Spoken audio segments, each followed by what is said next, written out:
आत्माओं, यह जीवन बहुत मुश्किल से मिला है। मनुष्य पर्याय बहुत मुश्किल से मिली है। आप विचार करके रखना, मनुष्य पर्याय बहुत मुश्किल से इसलिए मिली है क्योंकि हमने कोई अच्छे कर्म किए होंगे, मायाचारी नहीं की होगी। क्योंकि मायाचारी करने वाला तिर्यंच गति में ही जाता है। आचार्य उमा स्वामी ने सूत्र भी बोल दिया, माया त्रज्ञो नस। आचार्य मायाचारी के बारे में कहते हैं कि जो लोग मायाचारी करते हैं वो नियम से तिर्यंच गति में जाते हैं। हम लोग जो मनुष्य बने हैं ना, हमने मायाचारी नहीं की थी। ये बात तो परफेक्ट हो गई। हमने पूर्व जन्म में मायाचारी नहीं की, इसलिए हम अब मनुष्य की पर्याय को प्राप्त हो गए हो, तो कोई आश्चर्य की बात नहीं होगी। लेकिन अगर इस जन्म में हमसे मायाचारी हो रही है, तो इस जन्म में अगर हमारे अंदर छल कपट की भावनाएं आ रही हैं, तो इसका उस जन्म में हम किसी के साथ धोखाधड़ी कर रहे हैं, तो इस जन्म में अगर हम किसी के साथ हेर फेर कर रहे हैं, तो निश्चित ही समझना कि अगली पर्याय तुम्हें मायाचारी के माध्यम से तिर्यंच गति की मिलने वाली है। जो तिर्यंच देखते हो ना रास्ते में, कभी हाथी, कभी घोड़ा, कभी गधा, कभी सुअर, कभी बंदर, और आप विचार करके रखना, कभी छिपकली, कभी मुर्गा, कभी कुत्ता, ये सारे के सारे मायाचारी करने से ही बने हैं। और कभी कभी आप देखते होंगे, बड़े घर का कुत्ता है, लखपति घर, करोड़पति के घर में भी कुत्ता होता है ना। अब वहां पर तो जितनी अच्छी सेवा आदमी की ना हो, उससे ज्यादा अच्छी सेवा उस कुत्ते की होती है। अब अंबानी के कुत्ते के बारे में बताते हैं कि वो 40 लाख का तो गले में नेकलेस पहनता है। उसकी गाड़ी है कुत्ते की 80 लाख 1 करोड़ की गाड़ी में घूमता है। आप विचार करके रखना, ये कुत्ता भी बना और इतना अच्छा बना, क्यों? इसलिए अच्छा बना, कुत्ता तो बना मायाचारी करने से, लेकिन वो धर्म कार्य में, पूजा कार्य में, अच्छे कार्य में, गुरुओं के सामने, भगवान के सामने उसने मायाचारी करी, उसके प्रभाव से वो कुत्ता बना। लेकिन धर्म में करी थी, धर्म के समय धर्म का पुण्य तो मिला उसे, धर्म का पुण्य तो मिला उसे, अच्छे कर्म का पुण्य तो मिला। वो बड़े घर का कुत्ता बन गया, लेकिन वो घर का कुत्ता रहा तो आखिरकार कुत्ता ही। और आप विचार करके रखना, ये उत्तम आर्जव धर्म का इतना सीधा सा फंडा है, कोई भी मायाचारी करेगा उसे वो मायाचारी करने वाले को तिर्यंच गति में पहुंचाएगा। एक जिनागम का उदाहरण आप सुनते होंगे, गुणनिधि मुनिराज। गुणनिधि मुनिराज 4 महीने की साधना करने के लिए एक जगह बैठे। हम लोग अपने उदाहरण इसलिए दे देते कि हमको भी कर्म नहीं छोड़ रहे, तो बेटा तुम्हारा क्या होगा ये सोच लेना। गुणनिधि मुनिराज साधना करने के लिए बैठे, 4 महीने साधना करी, और साधना करने के बाद वो तो चले गए बिहार करके, मासोपवासी थे, मासोपवासी थे, मासोपवासी मास उपवास करके वो चले गए। मृदुमती मुनिराज आकर वहां बैठ गए, और लोगों ने कहा, अरे ये तो मृदुमती, ये तो महाराज मासोपवासी महाराज हैं, 4 महीने के उपवास किए इन्होंने। उन्होंने वो प्रशंसा सुन ली, उन्होंने किए नहीं थे, करने वाले तो दूसरे, लेकिन वो मृदुमती मुनि महाराज ने वो अपनी झूठी प्रशंसा सुन ली और खुश भी हो गए। विचार करके रखना, वो मुनिराज भी आयु का बंद हो गया मायाचारी के साथ, तो त्रिलोक मंडल नाम के हाथी बने। त्रिलोक मंडल नाम के हाथी, वो भी हाथी बैरागी हो गया बाद में, लेकिन वो तो चले गए तिर्यंच गति में। आप विचार करके रखना, जब मायाचारी करने का भाव आए तो समझ लेना, छल कपट करने का भाव आए, किसी को नीचा दिखाने का भाव आए तो समझ कर रखना, तिर्यंच गति से तुम्हें कोई रोक नहीं सकता।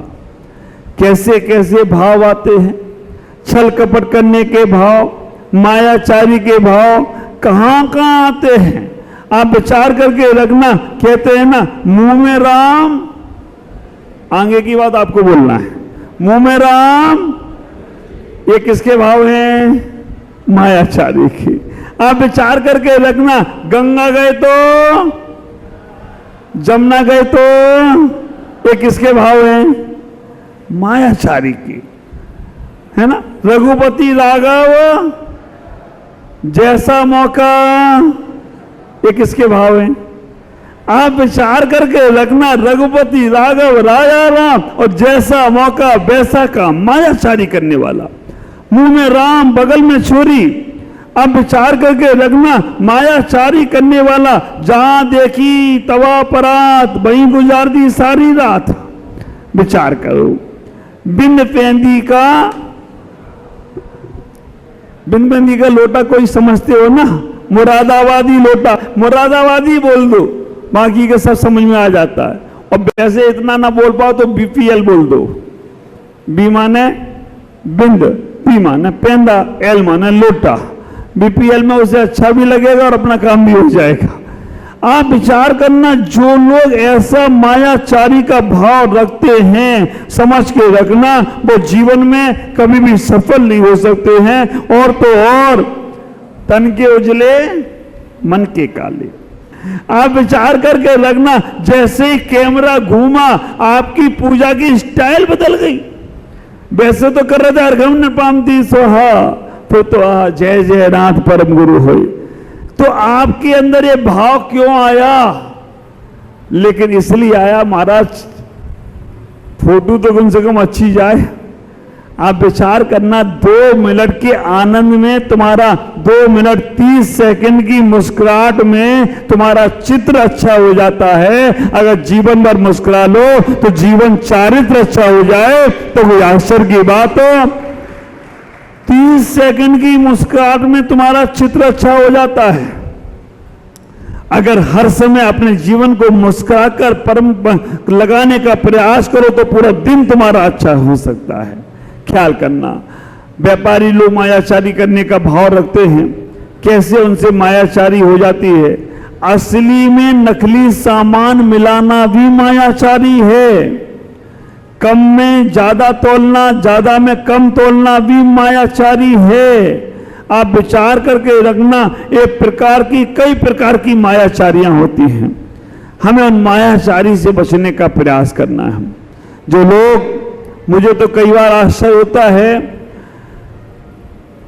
कभी चौके में अंतराय में बाल आ जाए, जिस किसी के हाथ से बाल आ जाए तो वो कहता है महाराज बाल नहीं था, ये तो धागा था।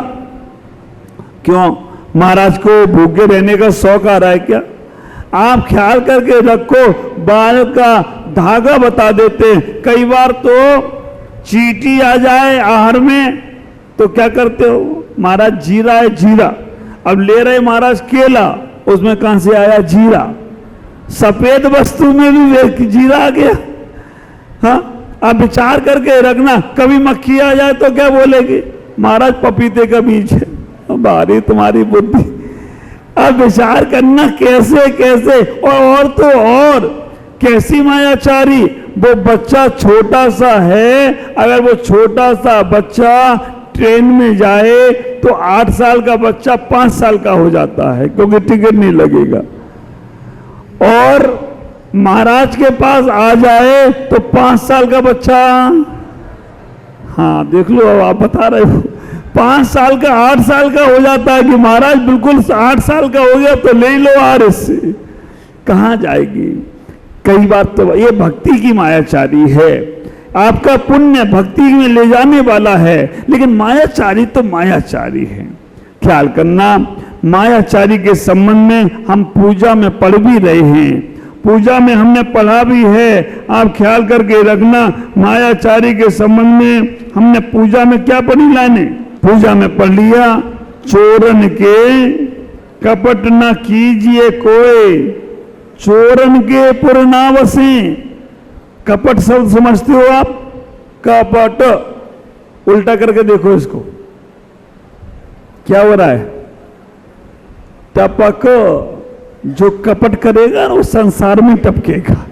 आप विचार करके रखना, कपट टपक, जो कपट करेगा वो संसार में ही टपकेगा। और आप विचार करना, छल, छल का उल्टा करो, लक्ष्य, जो छल करेगा वो हमेशा लक्ष्य से भिन्न होगा। दूसरों को धोखा देना आसान है। एक कोटेशन याद रखना कि धोखा देना श्रेष्ठ नहीं है, धोखा खाना श्रेष्ठ है।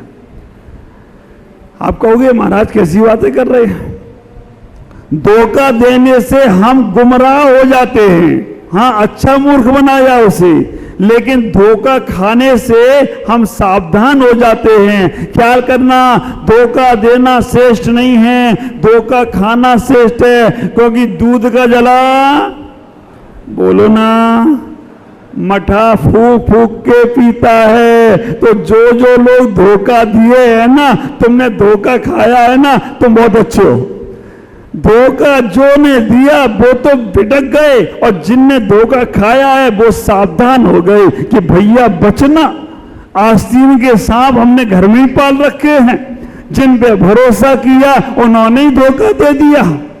बहुत उम्मीद थी उनसे, मेरा घर का कार्य करेंगे, मेरा अच्छा काम करेंगे, मैंने पूरा भरोसा किया, लेकिन उन्होंने धोखा दे दिया। तो धोखा देना श्रेष्ठ नहीं, धोखा देने वाला खुश होता है, लेकिन वो कब नीचे गिरेगा कोई भरोसा नहीं। लेकिन धोखा खाने वाला श्रेष्ठ है, क्योंकि अब वो सावधान हो गया। विचार करना, कहने का प्रयास यहां कह रहे हैं, कपट ना कीजिए कोई, चोरन के पुरनावस हैं। मतलब चोरों के गांव नहीं होते हैं, चोरों के गांव नहीं होते। सरल स्वभावी होए ताके घर बहु संपदा। पूजा में पढ़ रहे हो, सरल स्वभावी होगे तो बहुत संपदा आ जाएगी। काय की संपदा आएगी? पैसे की, दौलत की, इज्जत की नहीं। सरल वाले व्यक्ति के पास सब कोई मिलना चाहता है। हाँ, आप विचार करके रखना, जो व्यक्ति सरल होता है ना, उससे हर कोई मिलना चाहता है, लेकिन जो व्यक्ति कठिन होता है उससे हर कोई दूर जाना चाहता है। सरल व्यक्ति की संपदा, सरल स्वभावी हो ताकि गर्भ हो संपदा। तो जो उसके घर में ऐसी संपदा आ जाती है कि हर व्यक्ति उसे दिल में बैठाता है। एक घर में नहीं रहता है, सरल स्वभावी व्यक्ति एक घर में नहीं रहता है। सरल स्वभावी व्यक्ति लाखों दिलों में रहता हो तो कोई आश्चर्य की बात नहीं है। सरल स्वभावी व्यक्ति करोड़ों के दिल में रहता हो। कठिन वाला व्यक्ति अपने में भी नहीं रहता है, और सरल वाला सबके दिल में रहता है। ख्याल करना। और क्या कह रहे हैं? उत्तम आर्जव रीति बखानी, रंचक दगा बहुत दुखदानी। बोलते हो, उत्तम आर्जव रीति बखानी। उत्तम आर्जव की जो रीति है ना, वो बखान करते हैं।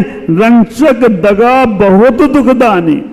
आप कभी कभी सुनते होंगे, दगा किसी का सगा नहीं, दगा किसी का सगा नहीं हुआ, ना मानो तो कर देखो। दगा किसी का सगा नहीं हुआ, ना मानो तो कर देखो। जिसने दगा किया उनका जाकर घर देखो।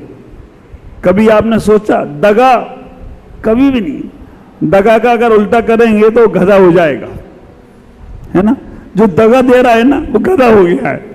आप विचार करके रखना, दगा किसी का सगा नहीं, ना मानो तो कर देखो। जिसने दगा किया उसका जाकर घर देखो। एक छोटा सा उदाहरण बहुत सुंदर सा है।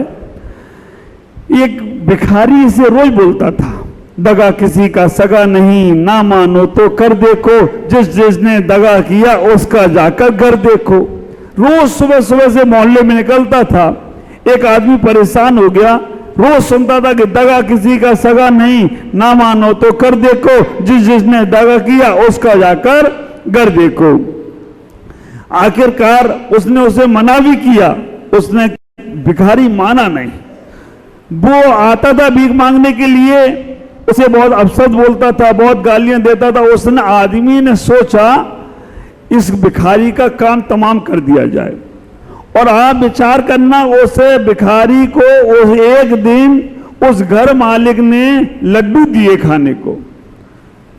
उसने कहा आज इसका काम तमाम, क्योंकि ये रोज रोज आके सुबह आके सुना देता दगा किसी का सगा नहीं, ना मानो तो कर देखो, जिसने दगा किया उसका जाकर घर देखो।